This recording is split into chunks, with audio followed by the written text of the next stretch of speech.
我认为我们第一轮如果不幸拿到0-3这个成绩，我觉得剩下的3个比赛，我们必须要去达到一个很精彩的比赛，去回馈一直支持我们的粉丝。Kaiwing there saying he wants to make the remaining matches very exciting. And welcome back to Worlds 2019, where G2 are aiming to lock down their spot in the quarterfinals. If they win here, they will lock it. Griffin will also lock a spot in the quarterfinals, and it will be up to that game later on today to see who takes first in the group. And I'm going to admit it, I'm nervous. The idea is that G2 should cruise control through this group, that they have the potential to go 6-0, that it should all just be fine from here, but I can't help but have this tiny little voice in the back of my head that says, be ready, because G2 might be getting ready for a happy game. But you have to feel like Grabs was saying, look guys, just one serious game and then maybe the happy games can roll. Kaiwing was the person on the video previous, and he had a wonderful game to actually make the two teams, Hong Kong Attitude and G2, super competitive in the mid game, remember, the last time the two teams met. You can see G2 here, though, not only thinking about topping the group, also thinking about having the fastest game of Worlds here. They said they want to beat out the 23 minutes 33 seconds set by FPX and the 22:43 set by Damwon Gaming in the plans. Shamelessly getting some Twitter followers for our favorite stats man, Yes, Ica there as good well, old love Ica. it. If this turns into a crazy game where G2 pull out one of their crazy picks to do that, I'm 100% blaming Ica. Yeah, That's you're allowed to do that. entirely on him. That is 100% allowed. Oh, okay. So the question is, what type of iteration of G2 do we get against Hong Kong Attitude? Last time these teams faced, it was closer than probably it should have been if G2's expectations are to be considered in the context, but we're going to find out. Everyone buckle up. I spoke to Perkz after that slender victory, and I asked him about it. He said, well, turns out Gragas is better with Yasuo in the bot lane than Rakan, who knew? So they learned something. They're developing, they're building up. Every game you play, you have to just take a lesson from it. That's what G2 have done. They've removed the Renekton and the Tristana. Yasuo taken away by Hong Kong Attitude, and the Elise has been banned as well. And I do really want to hone in on these first two bans from G2, taking away Mission's Tristana, one of the champions that he has been so successful with, as well as 3Z and his Renekton. He's a very streaky player, so taking away a champion that can dominate lane phase takes a lot of wind out of Hong Kong Attitude's sails. I'm bouncing a little bit because there's a lot of OP champions based on tournament meta available. Kayle, Pantheon, both unbanned so far. Are we going to get a Pantheon? I really hope so. If we get a Pantheon, I'll be so happy. Because we get to have the raffle on G2 of who gets it when we listen to the listen, and you know they're all going to be fighting for the Pantheon, who has not been sighted since group stages begun. Well, Hong Kong Attitude do have their final ban here. They've already What's it taken away gonna the be? Elise and the Yasuo. Oh. No Pantheon, but that does mean Kayle is available. Akali's up. You could go for something. Kiana. Kiana as well, Xayah. Perkz' Xayah is, of course, one of his strongest picks. So is it the start of the meta draft or is it the start of the fun? It's a question that right now Jankos is debating. It looks like it might be meta for the moment. Xayah is the hover. G2, they will have a very strong bottom lane if they lock it in, and it will be Perkz on the Xayah for this game. Yeah, but that means that the Yuumi has also slipped through, so you immediately see Hong Kong Attitude grab that one away, trying to neutralize any sort of Xayah lane. Kiana also made it through rotation. Crash is a pretty small, limited, effective champion pool. Lee Sin is kind of his bread and butter champion, so the fact that he looks over Kiana to grab his signature Lee Sin. A lot of different ways that the blue side draft can go here. Could definitely just be Xayah, Rakan, and Kiana. They're close to the S tier first round on the blue side. Ryze, a favorite of some, going to be considered at least. Can you imagine if Jankos has just been banned from playing Kiana after the last time? That's fair. It's possible. He didn't have the best of games. So went a little bit on the int carousel for that matchup, but the Ryze at the moment looks to be what's coming in. Now, I do recall Xayah, Rakan, and Ryze being locked in for G2 Esports in spring, alongside a Morgana and a Pyke when they last played a funnel comp. I'm just laying it out there. You never know with G2 what you're going to get. So it is still a possibility. You stole my point, Medic. I was going to wait till the Morgana got revealed to talk about the funnel. This way I sound smarter. That's the important thing for me. Hong Kong Attitude taking a safer bot lane here. The Ezreal Yuumi. Thought we'd just see a rollback at the Garen, actually, just to try to find a negating lane, but that's not going to be their direction. It does put emphasis on other poke-oriented champions that HKA would want to round out their composition. Jace, something for like example. the Jace, which I would expect G2 might pinch or ban away. Works so well with Yuumi and Ezreal. Well, Kiana is the next ban from Hong Kong Attitude. Garen now taken away by G2 Esports in case the Ezreal was something like a mid lane, which we have seen already this group stage. It's a champion that can apply a lot of auto attack pressure, so it's the sort of thing that we have had revealed by Griffin, and now it's going to be on the sidelines. Rek'Sai ban sent out against Jankos here, so going to have to be visiting newer fields than recently. Are they going to force him onto Sejuani? Is that what they're trying to do? Sejuani was quite heavily nerfed before we got onto the world stage on patch 9.19, but is still just a strong tank, a strong initiator for fights. I actually wouldn't mind Skarner in this draft, actually. I think Skarner would have a lot of validity and a lot of potential suppression targets as well, but not always being a Jankos favorite. Yeah, I also think that with the Syndra now locked in, that might change the dynamic just because it can be relatively hard to walk up on her if her Scout of the Week is on point. You think of recent picks, and Olaf would have been one of his bread and butters in a choice spot like this, and it will just be the Olaf to keep the trading patterns aggressive. Good call there, Papa Smithy. Does mean Funnel is well and truly dead for this draft, so I feel like I've let us down just a tad. Vladimir, perhaps the lock here for Wunder in that top lane. But now that we have a Olaf, and if that's going to be the mid lane Ryze, typically what Jankos likes to do on this champion is play for the Raptor camp. Usually have a delayed invade, steal enemy Raptors, and then just start playing cross for your Raptor camp and very quickly snowballing through the jungle. So we'll keep our eyes on Jankos' pathing to see if that's how he's going to play this one out and just bleed Crash dry in the jungle. And it might just be a frontline Olaf with speed ups, invulnerability, hell, maybe a Realm Warp to join him here.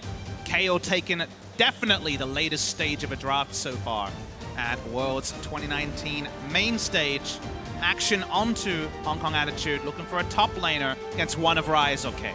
The thing is now, how do you ever disengage Jankos on this Olaf? If he gets the ultimate, the Divine Judgment out of the Kayle, he's Ragnarocking at you. You can't scatter him back, you can't CC him. Then you have the quickness follow-up coming out as a very aggressive jungler for G2. And of course, the answer to that is you attack him early. Now, difficult to do in this particular jungle matchup, but at least Sin with an invader's advantage can get things going.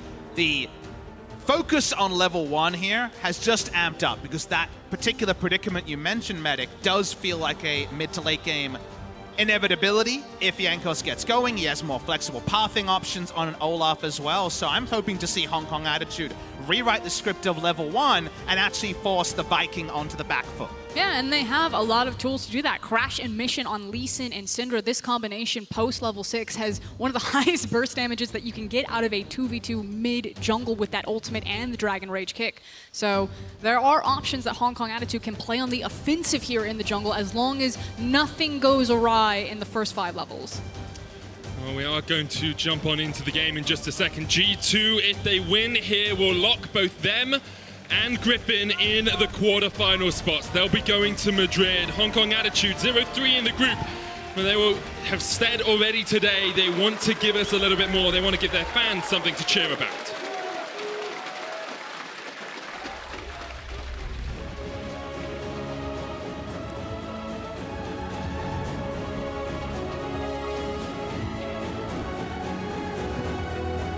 We didn't get it.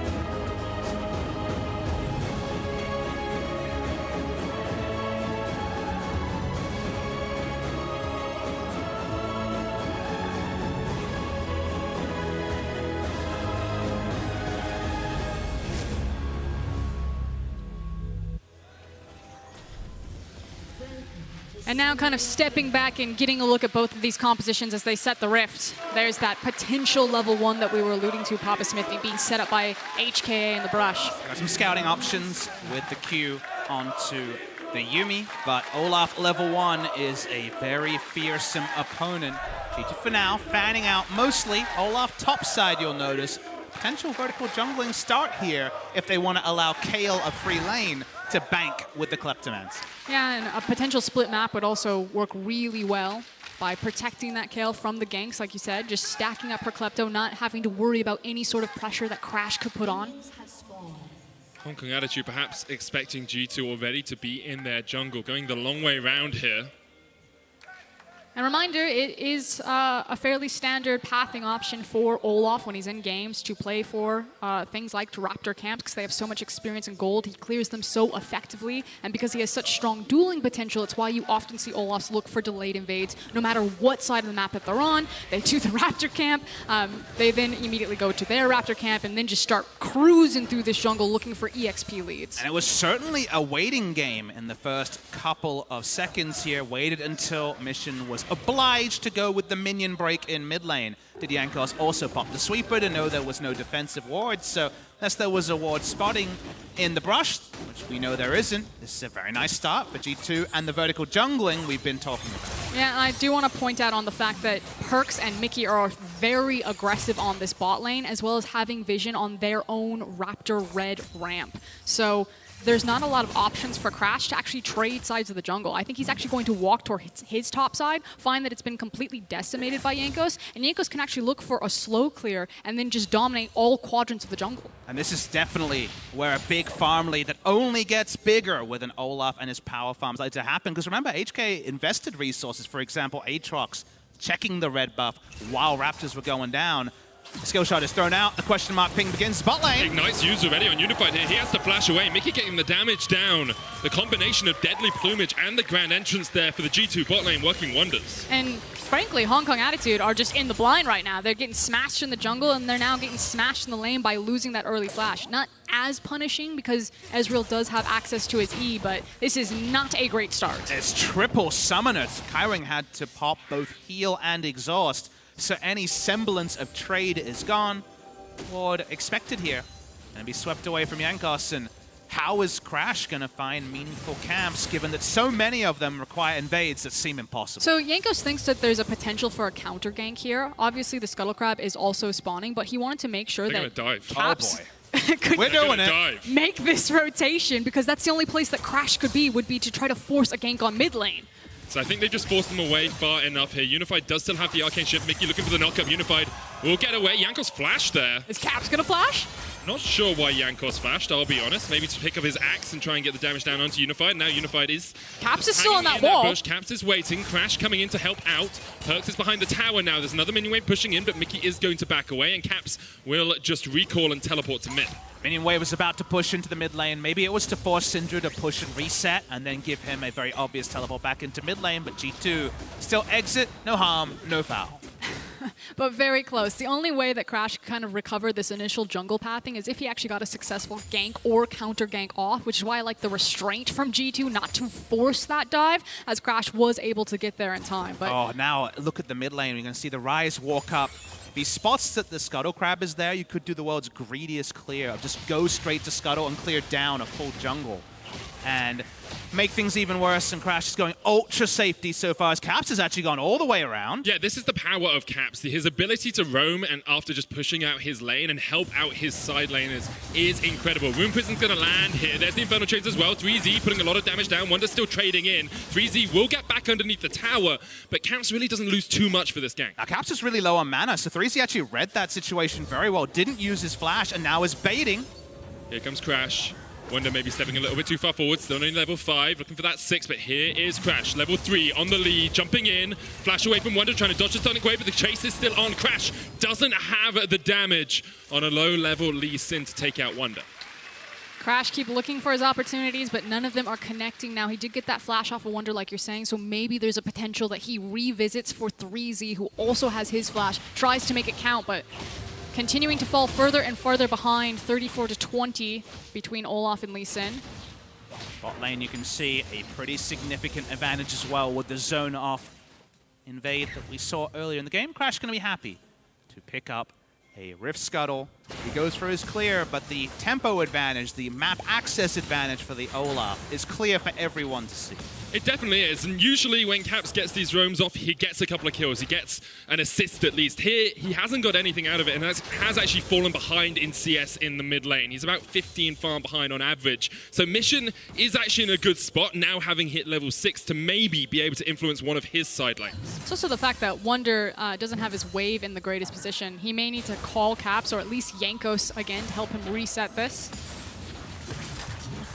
Let's see if he does. 3Z doesn't quite land the chains there onto Wunder, who's trying to trade back. Jankos is on the top side of the map. Remember that Aatrox still has his flash and now has level 6. Jankos is coming up here.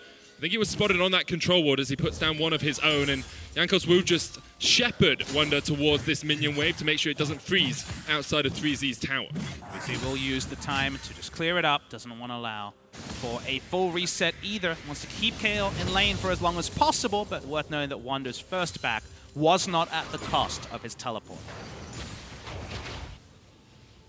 There's Jankos staying around top side, looking to bait. Perkz has TP. He does. 3Z, though, has the one ender, pops as he runs away. The Infernal Chain's coming down. There's the Undertow. The Axes are landing here. 3Z very low, trying to trade still. Lands one of the Darking Blades, and Wunder not yet level 6 means that dive would have been very difficult for G2 if they wanted to enact it. And of course, the reason why I kind of throw out that information is it is one of the plays of G2 of Perkz will just immediately pull the trigger on that TP to help cross-map plays like that in the past. Now, Crash, seeing that Jankos is giving so much time to Wunder, helping him reset that lane, helping him try to get out of a sticky position, does have access to the Cloud Drake. Only going to hurt the amount of camps that he's cleared, and if you're wondering why Jankos is going for what seemed like a low percentage gank of actually pulling off a kill, it was also shepherding the minion wave further forward, and the level 6 to be crowned on the Kayle to actually get the laning trades better, can reset the lane a lot easier if you can just start auto-attacking minions alongside your Q. It's felt like G2 have been trying to make a lot happen in this early game, and Hong Kong Attitude have actually held them at arm's length. The gold is relatively even. HKA have a Cloud Dragon in their back pocket, and although there's some CS discrepancies looking at the jungle with Jankos being about 10 farm ahead, and in that bottom lane there's a small lead for Perkz, it's kind of mitigated by a top lane and mid lane lead for Hong Kong Attitude. I also think it's kind of the nature of G2's compositions and the champions and tools that they have available to try to make some of these very aggressive plays. You know, it's a bit of a different story if you think back to Caps' roams on something like a Talia or his Aurelian Soul versus this iteration of Ryze ganking a Kayle lane. I think it was mostly about, hey, if we get the gank, if we get the kill, that feels nice, but otherwise it's just trying to alleviate pressure. 3Z, yeah, lands the chains once again. Wunder has to pop the Divine Judgment to survive. 3Z has been on point with those Darking Blades. He's got himself a little bit of a sword shop as well with triple longsword in his inventory. Wunder's struggling to deal with him. Crash on his way up. Jankos here to try and act as a bouncer for his top laner.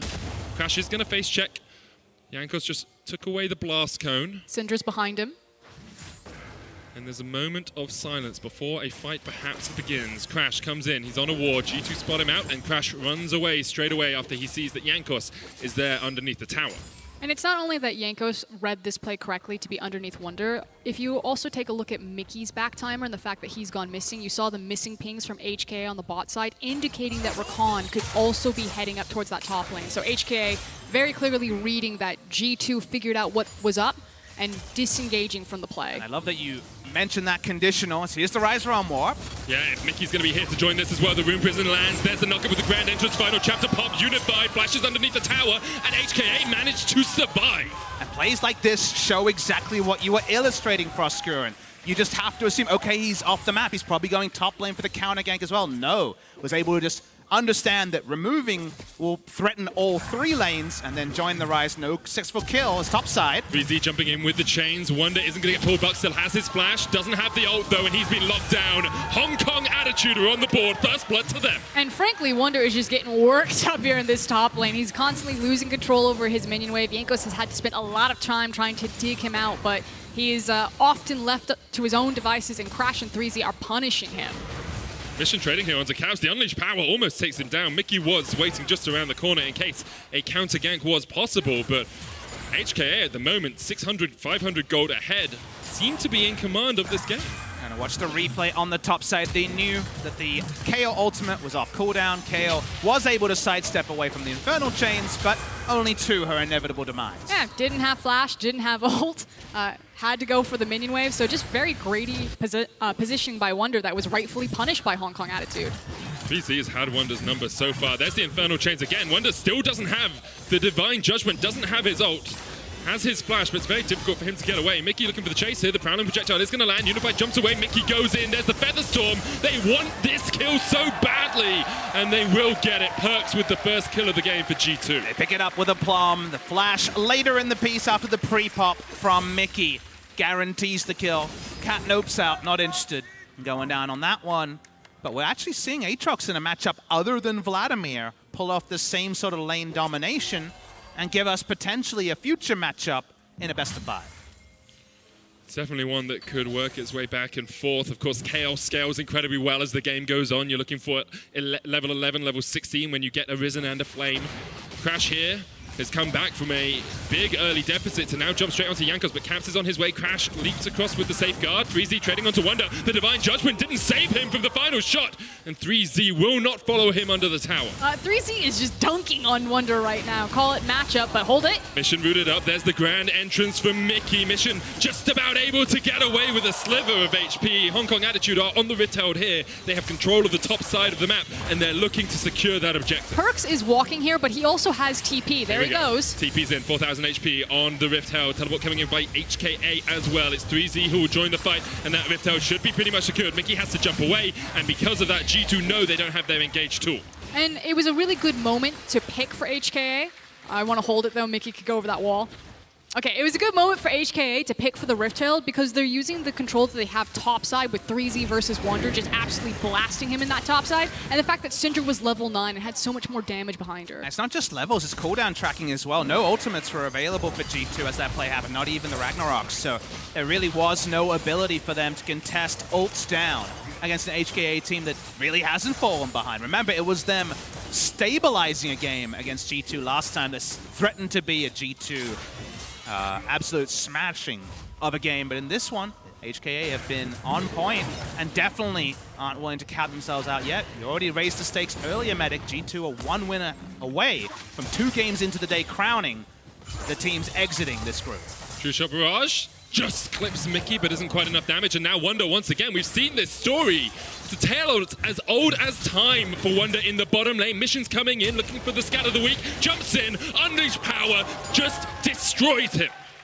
That doesn't feel good, and meanwhile, while Wunder is getting deleted in the bot lane, HKA are storming on the top side of the map. So cross-map play, win for Hong Kong Attitude. And these moments kind of make it feel like the nameplates are reversed because it's G2 famous for winning on multiple sides of the map instead. Game being dictated to by the HKA side all through 3Z's start. Now Jankos mid. They know Mission doesn't have his ult. He's rooted up underneath the tower. They dive. Ragnarok coming out from Jankos. They will take a couple of plates out of this, and it's a little bit of a dessert there for G2, but still, you're losing plates in the bottom lane. You've lost your tower in the top. Hong Kong Attitude are pulling G2 all over the map. And it's kind of now taking stock of where each team has their strength. We've talked a lot about 3Z and how far Wunder's been put behind, but take a peek into Perkz' CS comparatively to the Ezreal. And now that you have an open, long lane, G2 have been very good at this World Tournament in funneling as much gold and as many resources as possible onto Perkz on the Xayah. So we'll keep our eyes about how they're moving vision around him, how they're escorting him almost Uzi-esque into lanes and continuing to build up CS leads. And it's important that they're getting their counter punches because the big thing from the G2 listen-ins is Jankos is famous. We're running it down, guys. And then from there, how smart they are about resetting map control and actually turning it into a G2 favorite map. Now, the 2 cross-map plays in bot and top lane going the way of HKA show they've got some work to do, but that has been a staple of G2 so far at the World Championship. And it's also kind of the evolution of G2 as it's the solo laners, not so much Caps, but definitely Wunder that have been struggling so far in this game, and it's Perkz and Mikyx that are standing really tall, whereas the last time we saw G2 at MSI and International, it was all about the solo lane strength, that ultimate from Gnar on Wunder there to save the game against SKT, so a very different tale for this look of the team. It is a story we've kind of seen for G2 across the course of this Worlds, though. 1 or 2 players each game has an interesting game, to say the least, and everyone else steps up and carries them through it. Here, Wunder is having a little bit of a difficult time dealing with 3Z in a side lane. He's died twice. The rest of the team has actually yet to give up a kill. I do want to focus back in on this game, though, as HKA are actually setting up a siege on this mid lane. They've got all 5 members that were converging here. We mentioned also the economy of movement from G2. They're up in CS overall, if you just do some quick mathematics on the CS totals, and that tells you they haven't necessarily been bleeding out this early. Jankos pops over the wall. And if you can keep Caps and Jankos around where 3Z is, this is a lot better for G2. Get Wunder some free farm, get him some funneled farm in one of the side lanes and keep him away from this Aatrox, who has had his number for the entire game. Caps will get this gold from the top lane tower. G2 will have their first turret of the matchup, and that siege from Hong Kong Attitude in the mid lane hasn't really paid off anything for them yet. And Caps had started with just a straight up Archangels where he didn't actually have a lot of percentage value out of his gold spend. Suddenly, he's got a full Saracen merch. He's actually very powerful at this present point in the game.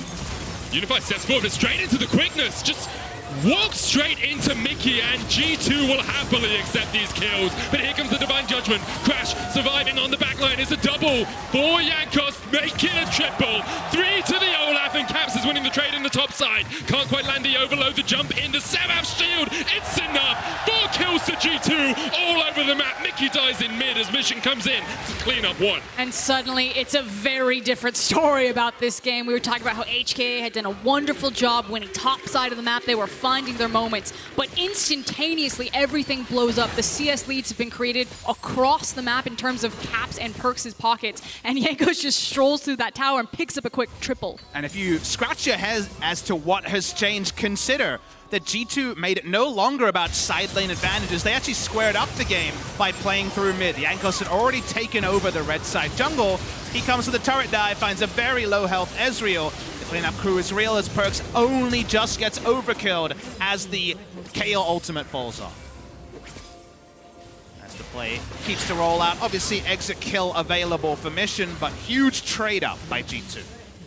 And now cross map, because it's not done just yet. Caps gets his 1v1 revenge on 3Z. And just to kind of go back to what you were talking about, Papa, the fact that G2 have kind of changed up the lane assignments, gotten Kayle away from this guy, and are now starting to abuse 3Z with Caps. That sleight of hand that G2 can pull off and make you think that they're weaker or stronger than they are has been a consistent trend of this team in 2019. Caps is just out of nowhere exploded. It's had a pretty much a single-player kind of game, but that is to the tune of the biggest gold total so far.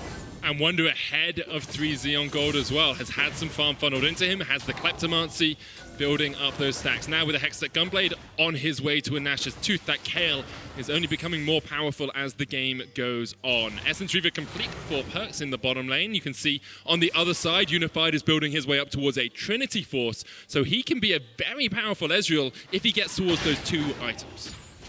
They've slipped in here undetected, so Mission needs to be careful. Here goes Jankos, looking for the chase. There goes Jankos, running away. Mission lands a little bit of damage onto him, but G2 should just be able to walk away from this one. I feel like we made the Jaws moment a little bit inflated there with the combination of champions. He goes wide from Crash. He's trying to find a way to re-exert his will, because in the early game, Crash was getting some nice moves off. The issue is that Hong Kong Attitude's composition, I'll hold it. Oh, Crash, that's not the kind of move you want to have happen. Jankos unstoppable, has 5 kills now on this Olaf. Caps is winning a side lane up towards the top side, and 3Z really can't do anything about the pushing pressure of that Ryze. Meanwhile, G2 are just grouping up as 4. G2 have done a wonderful job splitting the map, and when they are grouped up, they're forcing fights, whereas Hong Kong Attitude are unable to do the same thing in return. They don't have the same initiation tools that G2's composition does to immediately turn on fights and kind of force you to fight them. If Mission's not grouped up, they don't have any way to say, let's go. And unfortunately, they haven't found a way to re-exert their will in a positive lane matchup for 3Z, who had so much of their early game advantage. Phase Rush Ryze against mid lane or top lane Aatrox counterpick back in spring season. That's exactly the lane matchup they've set up, and even though the root isn't on command on the W anymore, you're just able to open up space and win out on damage trains pretty effortlessly as the Ryze. Froska, a few minutes ago, you wondered about exactly where the CS would be funneled for G2. You can see Perkz still has about a 20 to 25 farm lead, but Caps is really the one that they put a lot of emphasis on getting him ahead. It's not necessarily putting the emphasis on getting Caps ahead. It's the fact that no one is stopping Caps, and he's pushing past a second-tier tower, so he's actually just hitting the minion waves first, whereas Perkz has just been parked in this mid lane to hoover up everything. So Caps has created his lead pretty much all by himself by being like, if they don't stop me, I guess I'll just take everything. To continue to walk down again, the CS lead between the two teams grows as HKA can't reset a map state where they're trading up, trying to stem the bleeding, even though a couple of minutes ago they were looking in a very good spot. And Gus walking up, not even a Gromp going to be a freebie. How would you set up a match state where you're trading up here if you're Hong Kong Attitude? Because we've seen G2 do this to teams in the past. You know, they have a slow start, then they just seem to flick a switch and take over the game. If you're HKA, what are you looking at doing apart from getting caught out in the mid lane as the charm comes down? Unified jumps away. Mikyx unable to land it onto Unified there. TP's coming in. Maybe Hong Kong Attitude want to take this fight. Mission's coming down from the top lane. You can see the damage not really sticking on Unified. Mikyx really had a misplay there as he missed a lot of his skills. Hong Kong Attitude now is 5 are just pushing in mid. Mikyx almost gets taken out, but not quite enough damage to slay the Rakan right now. But you can see some of the frustration, almost the desperation from HKA as they are trying to brute force G2 here, but it is hard to grab these champions. Mikyx's still there, doesn't have the quickness, has a flash if he wants to go in. Caps not with the team, he's in the bottom lane pushing in, and HKA have opened up a mid lane tower. Caps was waiting for the minion wave behind him. It's now crashed in, so G2 actually want to step forward, get eyes on HKA, and make sure that Caps is continuing to get this 1v1. Jankos is actually shadowing underneath 3Z here. Well, Caps will just look for the tower, but 3Z is going to kill him into the face of death. The World Ender comes out. Caps is like, well, we'll take that. They walk away. They take the turret, and that is the 4th tower of the game for G2. A 4,000 gold lead. Well, 3.5 if we're being precise, and with that, they can now look towards those next steps.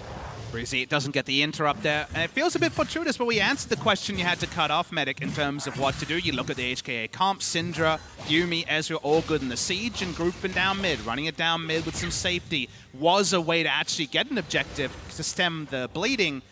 But G2 are much more interested in playing side lane, so if that easy objective like mid lane outer turret is down, you got to bring your support in jungle, put down a control ward, set up a strong side, otherwise G2 will repeat this ad nauseum, and now they're looking for a further pick. Unified trying to get away here with Kaiwing. They have the blast cone, Caps and Perkz on the chase. Caps like, I'm leaving you behind, Perkz. I'm sorry. Unified will flash away, but Mikyx's here to continue the fray in the top lane. Mission Unified, Kaiwing against Mikyx, Caps, Jankos and Perkz on his way. The charm comes out, the quickness used. Unified is down. Jankos is dominated, but here comes the turnaround. The jump in from Crash is available. He's hit the Sonic Wave with a Feather Storm. The Blade Caller rips back through the heart of Hong Kong Attitude. They lose 2 and they run for the hills. Very nicely played by G2 right there. Yeah, Caps pieced over the wall in the early blast cone, but clearly they didn't need Perkz to make the damage stick. You just see how strong the comms are from G2. They were moving as a 5 as Hong Kong Attitude tried to find a defense for their Ezreal. We're onto the Baron. The setup is strong. Crash needs to find a steal. Yeah, Crash will look for the steal here. Has the Sonic Wave, uses it a little bit early. Still 6,000 HP on that Baron. And Crash being chased away by Caps. And this should be a pretty easy secure now for G2. 23 minutes and 45 seconds in, they will secure the Baron. Not the quickest game, but they have definitely upped the tempo in the last couple of minutes. Yeah, for what has been a fairly quiet early game where Wunder was just kind of getting pushed in, suddenly everything come alive. And I do want to focus in on Jankos of all people, now 6-0 and 2 on this Olaf. It's really been him moving around behind his side laners that have opened up these massive advantages in terms of experience, gold, and power on guys like Caps. The thing that's lost about G2 in the midst of their happy games, their Garens and all of their flair, and smack talk on Twitter we should mention, is their fundamentals. They all had a role into play in Baron setup. That's why they're there as a 5 and finding exit kills. And so often they reset games that would be unwinnable for other teams by relying on their strong comms and fundamentals, knowing what the next most important objective is. Whether the champion is Teemo or Tristana, they've got it together. Right now, HKA looking down a 5,000 gold lead and trying to work out exactly what they can do. This will be the 3rd dragon of the game if G2 decide to go for it. It's only an Ocean, so they'll leave it standing for the moment. Caps is just split pushing in the top lane, all on his lonesome, and really there's no one yet there to react for HKA. 3Z on his way up now, but that's going to be very late, and maybe Hong Kong Attitude will want to make a play in the mid lane because Caps is already chipping away at this inhibitor tower. I also don't know what 3Z can do. That's level 16 to level 13 Ryze versus Aatrox. He can kind of watch him. That's what he's doing. He's watching him shepherding in the minions. The rest of Hong Kong Attitude were on their way up towards them, but for now G2 will accept that. They've still got a mid lane tower they can take down here. It's the first turret in that mid lane. Unified pops the True Shot Barrage, but really doesn't do too much to those bound up minions. And there goes the first tower in mid. Now Wunder joins up with the rest of G2 to look for the second. And HKA trying to find a way to react, maybe looking for a 5-man force because 3Z is just waiting in the wings. Crash jumps in, but there's the Divine Judgment from Wunder, which keeps him safe. 3Z trying to join the fight. Caps is now coming in from the top side, perhaps looking for someone to come across on the rotation because there are still minions pushing in top. And Caps could have the opportunity to actually just go top side and threaten that inhib, but it's the fact that G2 are waiting for the minion crash so they can dive and just destroy Hong Kong Attitude here. Kind of gives you the mental of G2 and the plays that they look for. Hong Kong Attitude just didn't have the liberty to roll down mid lane against Baron buff. This poke comp, we know how strong they are with Baron against Baron, really plays away from them, so many easy objectives for G2 to take on the backside of their mid lane push, and a level 17 Ryze is going to be chased down. Round one comes out, there's the final chapter, but Caps has already read that book and he knows how to get out of there. Here comes the fight in the bottom lane as Jankos tries to land the undertow. No minions pushing in, but Perkz has ushered in a wave in the mid lane while Caps once again just resets top. Mikyx looking for the grand entrance, can't quite land it. The Scout of the Week doesn't hit either, but Caps is now on that inhibitor up towards the top side, and Hong Kong Attitude have to react at some point. Crash has the dragon range, could try and jump in, but isn't going to go for it just quite yet. Jankos and Wunder now down bot, pushing in another turret, and you can see Hong Kong Attitude have 3 different points where they have to react, and they can't quite do it quickly enough, which means an inhibitor tower falls in the bottom lane, an inhibitor's about to fall in the top, and meanwhile, the mid inhibitor tower is the target for G2. They are ripping HKA's base apart, and Hong Kong Attitude have no way of reacting. The last tick of the gold lead, and Baron gives them 4,800 gold Baron power play. Rather than the style, rather than the panache, it's about a Baron setup and a Baron 3-lane push that gets G2 the amount of lead that feels insurmountable by Hong Kong Attitude. 9,000 gold ahead now at the 27-minute mark. 2 minutes on the Baron if they want it, but they could just look for a 5-man stack and go for one more of these inhibitors, go for the Nexus afterwards. Hong Kong Attitude, we are sitting on a 3-item Ezreal. You have got a Banshees and a Ludens complete on mission, but you feel it would have to be a perfect sequence of events for them to have any chance of getting back in this game. Yeah, because take a peek across the other side at G2's items. The amount of gold that they just took back to the base and have just completely stocked out on is absurd. The experience leads, the gold leads, the item leads. They can walk up to anything that they want and take it for free. And this win feels cut from the same cloth as their win over Griffin, which is like a tactical victory in the scaling comp they debuted earlier in the tournament. 2 happy games, 2 very calculated games, showing their range for sure are G2. And I'm sure this is a victory that doesn't kind of capture the imagination like some of their banger games, but it is one that does start to allay some of the fears of people wondering if Invictus Gaming from MSI was going to rear its ugly head in G2. It's also a very old school way that G2 used to win their games. If you even think back to their team before Caps. The previous roster, yes. And it was in the side lane, so excellent work between Jankos and Caps here. Hong Kong Attitude just trying to make it square. They're so far behind. They know that already.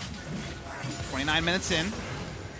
Wunder is level 16 on this Kayle as well, so he is well and truly arisen. Caps 18, highest level in the game on the rise. Here comes the engage. 3Z flashes away, pops the World Ender. His ult is ticking. Nexus Tower already being chunked out here. Caps gets kicked in by Crash into the middle of the team. Wunder flashing away, but Crash has already shut down Caps. Now Perkz, though, he can open up. Hasn't been touched yet this fight. Wunder getting the flaming swords, just ripping through HKA. The feathers pull back. Mikyx flashing forward, Mission flashing away, but the Nexus Towers will get taken down. Mission falls on the fountain. G2 clean up Hong Kong Attitude, and they will lock their spot in quarterfinals. They are coming to Madrid.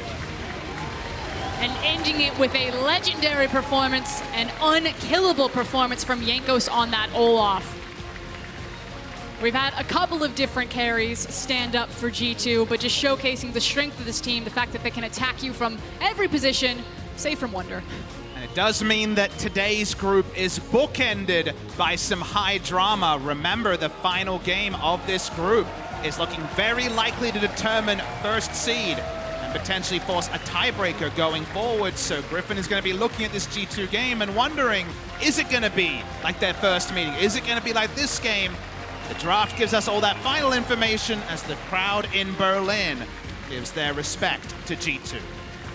So they should. 4-0 so far, undefeated in the group stage here at World.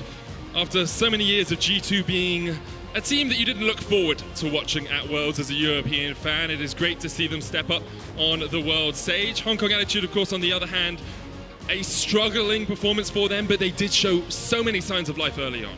G2 just showing their range. You know, they're not going to be typecast as the funny guy or the leading man. They can do some comic relief. They can do it all. And these sort of games, again, are the sort of things that really elevate their candidacy for some of those lofty goals. Remember, they are the last international champions. They need to prove their candidacy for the Summoners Cup, and showing both styles of game is a good start. Yeah, I don't know about you, Medic, but since I've been here, it's been great being a G2 fan.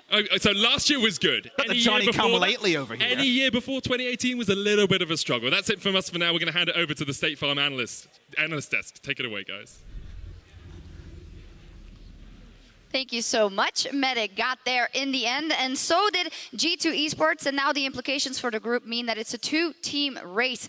Griffin and G2 Esports are qualified for the quarterfinals. HKA and Cloud9 are out, and that means that it is between Griffin and G2 for the #1 seed in this group. And I think I want to look at this game and the following from G2 and Griffin in that light. So let's start with the draft that we saw out of G2, which showed some different things this time around. Yeah, I think G2 had a lot of different options in this draft. You know, I think you have a lot of early game power when you put an Olaf into the jungle as well as the Xayah Rakan in the bottom lane. But also, you do have the late game turns of Caps' Ryze in the side lane, the Kayle in the top lane too. I think pretty much no matter where you looked here for G2, they had points of power. I think it speaks a lot to the mindset of G2. They've been called this coin flip team. You don't know if they're going to lose against HKA, but I think the big thing here is, as you're saying, the scaling. I think that their individual skill and their team prowess can take them to the point where Ryze and Kayle are going to take the game away, and I think they just wanted to secure victory here against the bottom team in the group. Yeah, and I think Caps, in the 4 games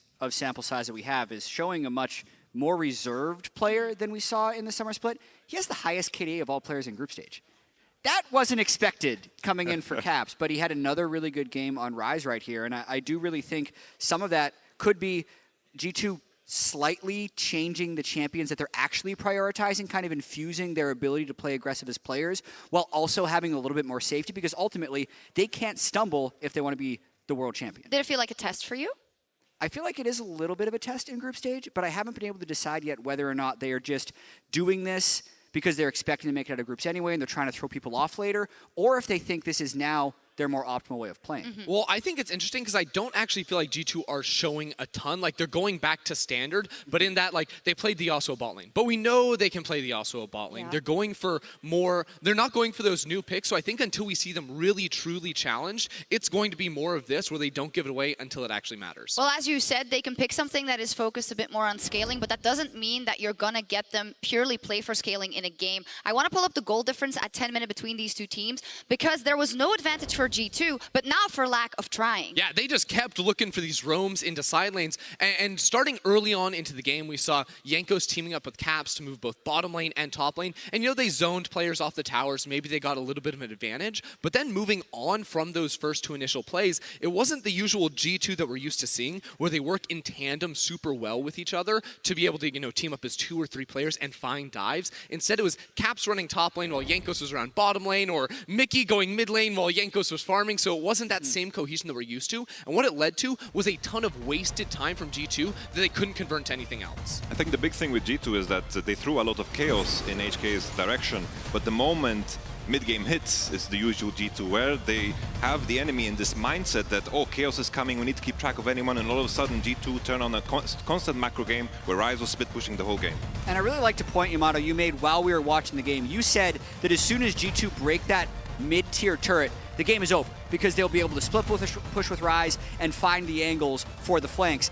And you could see it right there. G2 knew that exactly. They sent everyone in mid lane to get that dive and broke the game open from there. Yeah, G2 are just really good at doing such a wide variety of things. I think their fundamentals are fantastic for this squad, where you can see they turn on the skirmishes, they take the aggressive tower dives when they know they have an advantage, but they can also default to just picking up resources and outpacing their opponents. We see it all the time with Perkz in the bottom lane, where he's out-leveling his opponents, has more items. We saw it in this game too for Caps, where he was like 4 levels up over this Aatrox and absolutely destroying him in the side. And it is quite hard for me to kind of look at, if you look at that first game of Griffin versus Cloud9, because that was a totally different way in which they won that game. Basically out of the laning phase, you knew it was over. So it doesn't make it that easy to project or think about how that game is going to play out of G2 versus Griffin. Jad, are you any the wiser? No, I'm not. I think a lot of people will look at the first time these teams played and give G2 the favorite card. And I think G2 should be looked at as favorites when going up against Griffin. But if I think Griffin plays to their peak, which is a lower lethality version of League of Legends, and I have this struggle in describing Griffin because I don't necessarily think we have a word for it, because a fast team is synonymous with getting lots of kills, and Griffin is a team that, to me, has the ability to play fast, but they do it without getting kills. That's why they were the best early game team in the LCK. So if a team can slow down and counter what G2 wants to do while still having skill, I think there is a matchup there that could allow Griffin to win, but I just really want to see it. Yeah, I mean, I come into this and you consider the last time they played. Sure, that's really important. G2 blasted Griffin. You look back further than that to the regular season. Both teams looked really good, but in the high pressure moments, it was G2 that was able to execute, whereas Griffin was unable to. You look back even further, G2 at MSI, they win. So I think when you take the whole picture into account, G2 are the clear favorites coming into this matchup. We'll see. I love that we're talking so much about that matchup already, but we still have a lot to go. Yeah, this reminds me a lot of the IG Fnatic 100 Thieves Mad Team group from last year, where really it actually was a 4-1 team up against the 5-0 team going into the last day. And that's when Fnatic was actually playing the Griffin role and IG was playing the current G2 role. So we'll have to see the rest of the day. Any of these teams could upset someone. If Griffin loses their next game against Hong Kong Attitude, then their spot at first seed is basically gone. So the teams both have to play at a high level throughout the day, but we're really just kind of eyes forward to Game 6. Yeah, we'll see what happens. But for more on their quarterfinal berth, let's hear from G2's mid laner. Thanks guys, Laure here, and joining me right now is Caps after G2's first victory of the day. Congratulations for this first victory. I have a question. You decided to ban Garen even though they picked Ezreal, so did you think the Ezreal could go mid, and if so, why? I mean, there's a lot of people who have been playing, especially in solo queue, Ezreal mid, so we just want to make sure we ban out the Garen, just in case they want to flex the mid. So that's like... Better be safe than sorry. Now, about your composition, you took a late game scaling comp, which is what we usually see in this meta. They didn't really manage to shut you guys down, especially the Kayle. Do you know why? I mean, I think a lot of like late game champions are strong, but I also just think it's kind of hard to shut down people. A lot of people pull out stuff like Reigns and Lees and like try to really dive, but especially on stage when there's like so much pressure, the games tend to go later, and then late game picks are just better. So I think that's basically why we went for such picks. I also feel like this late game scaling picks can also have options even in the early game. Do you agree? I mean, yeah. It depends a bit on the champion. There's like some champions that have like a lot of stuff they can do early game while being good scaling. But I think something like Kayle is maybe not that great early game. You see some Kayles get ahead early game, but I also think that's because of other champions helping him out. You kind of want to like get your Kayle ahead. So it's just all about the composition. Well, it's nice to see you guys play meta and scaling like this. Now, a bit more of a fun question. I think you saw the music video of Phoenix and the fact that you have Caps, and some people said that it was Claps on the other side and Craps. What do you think about this reputation you have, and do you think this is still true? I mean, everyone has like a bad side and a good side, right? And I think that was like what was so awesome about the video as well. It showed like obviously FLICKR, Rookie are big mid laners, some of the people I've looked up to the most. So to see them also have like a bad side, because everyone struggles with things in life. And for me, maybe it's claps and craps, but for other people it might be other things. So it's fun to see. Let's hope we stick to claps for this tournament. Thank you for the interview. We're going to take a short break and we're going to come back in a few minutes for Game 3.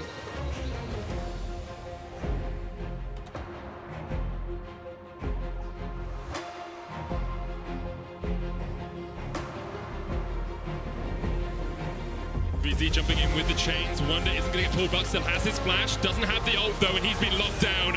Walks straight into Mikyx, and G2 will happily accept these kills. But here comes the Divine Judgment. Crash surviving on the backline is a double for Jankos. The charm comes out, the quickness used. Unified is down. Jankos is dominated, but here comes the turnaround. The jump in from Crash is available. He's hit the Sonic Wave with a Feather Storm. The Blade Caller. Wunder flashing away, but Crash has already shut down Caps. Now Perkz, though, he can open up. Hasn't been touched yet this fight. Wunder getting the flaming swords, just ripping through HKA. The feathers pull back, and they will lock their spot in quarterfinals. They are coming to Madrid.